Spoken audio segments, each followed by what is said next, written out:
Bharat, America, Australia और Japan के quad समूह ने मुक्त, खुले और समावेशी हिंद प्रशांत क्षेत्र का लक्ष्य हासिल करने और आतंकवाद जैसे साझा खतरों से मिलकर निपटने के लिए जोर शोर से काम करने का आह्वान किया है। क्वाड बैठक में विदेश मंत्री एस जयशंकर ने क्वाड देशों के बीच के रिश्तों की तारीफ की है।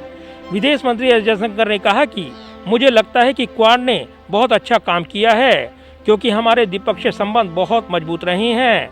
निश्चित रूप से मुझे उम्मीद है कि हमारे द्विपक्षीय संबंधों में हुई प्रगति क्वाड के रूप में अच्छी तरीके से साबित होगी। विदेश मंत्री एस जयशंकर ने आगे कहा कि सितंबर में ऑस्ट्रेलिया के प्रधानमंत्री, हमारे प्रधानमंत्री नरेंद्र मोदी, राष्ट्रपति जो बाइडेन और जापान के प्रधानमंत्री के साथ मिलकर क्वाड के विजन को लेकर हमारा मार्गदर्शन किया। मैं आपको आश्वस्त करना चाहता हूं कि हम सब काम कर रहे हैं। मुझे लगता है कि आज की बैठक हमें ये समीक्षा करने का अवसर देती है कि हमने उस पर कितनी प्रगति की है।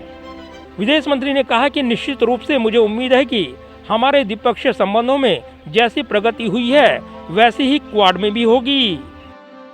विदेश मंत्री एस जयशंकर ने मौजूदा वैश्विक परिदृश्य को लेकर कहा कि फरवरी 2021 में हमारी पिछली बातचीत के बाद से भू राजनीतिक और भू आर्थिक वैश्विक परिदृश्य अधिक जटिल हो गया है।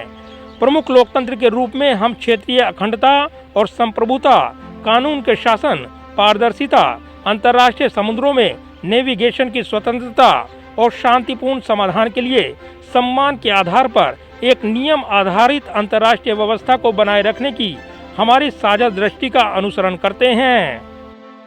इस दौरान विदेश मंत्री ने कोरोना महामारी का जिक्र करते हुए कहा कि जैसा कि महामारी हमें प्रभावित कर रही है, हमने वैश्विक स्वास्थ्य सुरक्षा, क्वाड वैक्सीन पहल और हमारे सामूहिक वैक्सीन वितरण को संबोधित करने के लिए सामूहिक प्रयास किए हैं।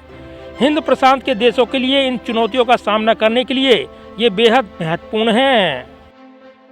भारत, ऑस्ट्रेलिया, अमेरिका और जापान, ये चारों देश हिंद प्रशांत क्षेत्र के क्वाड गठबंधन का हिस्सा हैं, जिसे चीन के बढ़ते क्षेत्रीय प्रभाव का मुकाबला करने के मकसद से बनाया गया है। क्वाड समूह की आज की बैठक में यूक्रेन संकट का असर भी दिखा है, जब अमेरिकी विदेश मंत्री ने अपने संबोधन के दौरान कहा कि दुनिया में अभी कुछ अन्य प्रकार की चीजें चल रही हैं। रूस द्वारा यूक्रेन पर संभावित हमला हमारे लिए एक चुनौती है। हम उस पर 24 घंटे 7 दिन काम कर रहे हैं, लेकिन हमें पता है कि राष्ट्रपति किसी और से अधिक इस बात को समझते हैं कि हिंद प्रशांत क्षेत्र में जो कुछ भी घटेगा उससे इस शताब्दी का रुख तय होगा। कैमरामैन सुरभीर सिंह के साथ प्रदीप कुमार, टोटल न्यूज़, दिल्ली।